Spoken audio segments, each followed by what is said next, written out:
Осы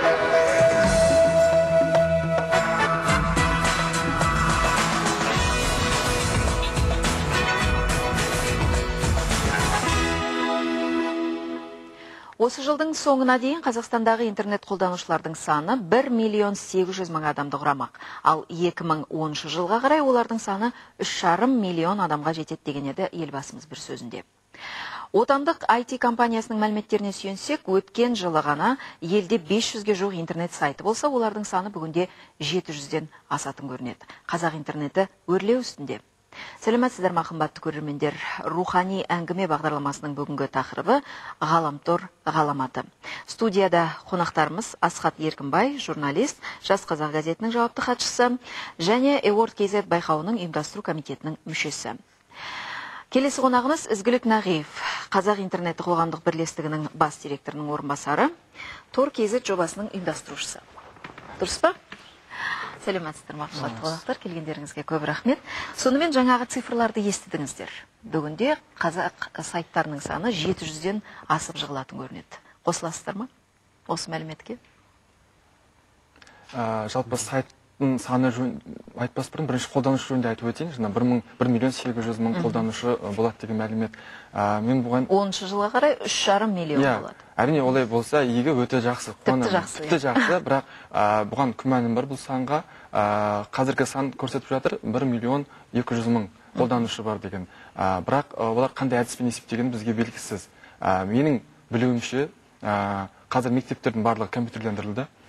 Бір мектепте бір компьютер болса, интернетке қосылған, яғни ол компьютерде сол мектептің қанша мұғалімі сол компьютерде жұмыс істесе, сонша қолданушы бар деп есептелінеді. Және сол мектепте барлық оқушының санын қосады да, сол мектепте 3.000 оқушы болса, 3.000 қолданушы бар, яғни бір компьютер ғана болуы мүмкін. Яғни бұл жолмен есептелетін болса, әрине бұл дұрыс емес. Яғни бұл жолмен біз интернет қолданушы санын өсіре алмаймыз. Ал сайттың санына келетін болсақ, ол тұрғыда да қалай есептелгені бізге белгісіз, бірақ 500 меніңше аздық етеді. 500 сайт өткен жылы болды, биыл 700 деген. Себебі мүмкін ол .kz домендегі сайттардың саны болуы мүмкін. Асхат, олай болса қазір біз цифрға тірелмей-ақ қояйық. Жалпы алғанда белсенділік бар ма? Интернетке деген қызығушылық, блог ашу, блогтарда белсенді мүше болу, өз пікірін жазу деген белсенділік бар ма?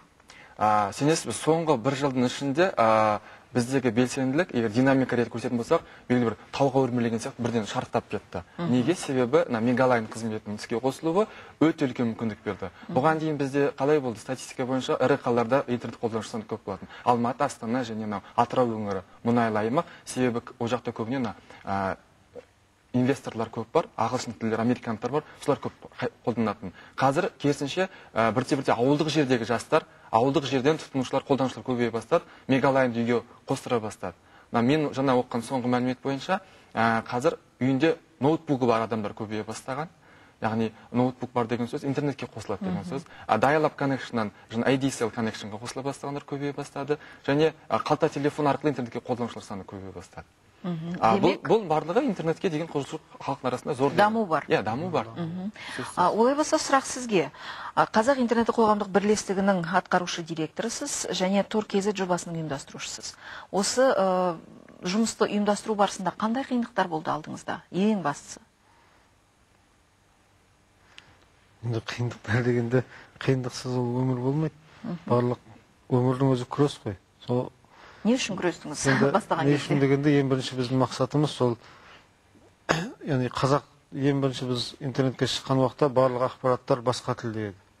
Біз сол 98 жылдардан бастап интернетті қолдана бастағанымызда орысша сөздер, форум болсын, немесе сайт болсын, көпшілік орысша. Қазақша әріптердің өзі шығуы да бір мүмкін емес нәрседей болып көрінеді. Яғни түрлі форумдарда қатынасып, басқалармен сөйлескен кезде интернетке қазақ тілін, оның ішінде енді қазақ тілі дегенде қазақтың 9 әрпі ғой, артық болып тұрған. Сол 9 әріпті шығара алмайсыңдар деп. Тіпті осы қиындықтардың өзі кириллицадан латиницаға өту керек деп, осы проблеманың ағына жығылуға тура келеді деген әңгімелер шықты. Сондай нәрсе болған. Енді соның мүмкін біздің бір ұлтжандылығымыз бе, немесе бір қазақылыққа деген өзіміздің жанашырлығымыз ба, осы қазақ интернеті қоғамдық бірлестігі құрылып, қазақ атты интернет газеті құрылып, алғашқы уақытта қазір, яғни газеттерден өзіміз сканерден өткізіп, материалдар салып отыратын едік. Ал қазіргі уақытта биылдан бастап жеке блок жүйесіне ауыстырып, оған автомат түрде тілшілер қосынын ұйымдастырып, тілшілер өздері материалдар жариялап отыратын болды. Асхат, жаңа студияға кіре салысымен бізді енді ескі медиа өкілдері дедіңіз. Расында да телевизия мен радионың қазір өткен заман демей ақ қояйын, менің өзім жеп отырған наным болғандықтан. Бірақ дегенмен интернеттің келгені жылдамдылыққа, ақпараттың тез алмасуына үлкен мүмкіндік беріп отыр. Бірақ дегенмен Асхат, өзіңіздің сөзіңізде айтып қалдыңыз, ең бастысы бізде қазір сауат ашу жұмысы жүру керек дедіңіз. Оны қалай жүргізу керек? Бұл орайда мемлекеттің электрондық үкімет бағдарламасы маған ұнайды. Өте жақсы жоба. Қазір билік тарапынан белгілі бір сауаттасу курстары бар, тегін курстар бар. Енді қалай өтіп жатқанын білмеймін, бірақ ниеті бар. Билік тарапынан ниет бар, жоғары жақтан ниет бар. Бірақ интернет тұтынатын қарапайым халық қой, яғни төменнен біз, яғни төменнен